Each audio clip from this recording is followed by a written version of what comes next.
Page Park Architects, we set up back in 1981, so we've been around for a good number of years.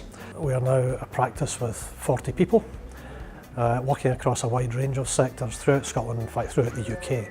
We do a whole range of different types of buildings, and all those buildings tend to win awards. So yeah, it's a good practice to work for. In recent years we've been in the AJ 100, which means that we're in the top 100 practices in Britain.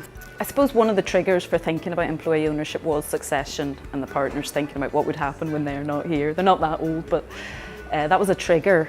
And I think employee ownership, the model, was offered a kind of long-term stability. Once Page Park realised that there were other established models of employee-owned business that seemed in the early stages to fit, we very quickly became aware through one of the ambassadors for Co-operative Development Scotland that there was potentially support. Co-operative Development Scotland were very helpful in pointing us in the right direction in terms of external consultancy advice at that initial stage. Professional advice is extremely important in terms of understanding the ins and outs of how the model works, and if you decide to progress with the model as an option for your company, getting the right advice is extremely important. The legal structure of the company now is that we're a limited company rather than a partnership, and we've set up an employee benefit trust that has 100% ownership of the company.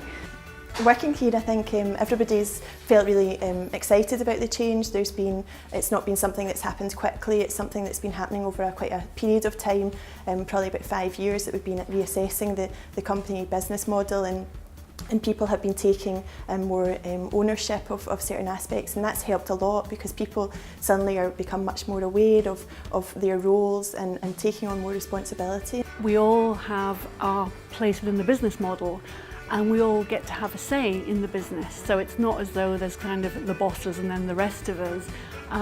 The way that we run the business is that everybody can have their kind of say in how we do things. I now know that we genuinely reflect within our business structure what in fact we've been doing for the past 5-6 years, which is working together as a huge team with a lot of shared responsibility, and the business operation model that we have is not about 4 individuals running everything. So that sense of relief but also satisfaction in the business as a long-term future as employee owned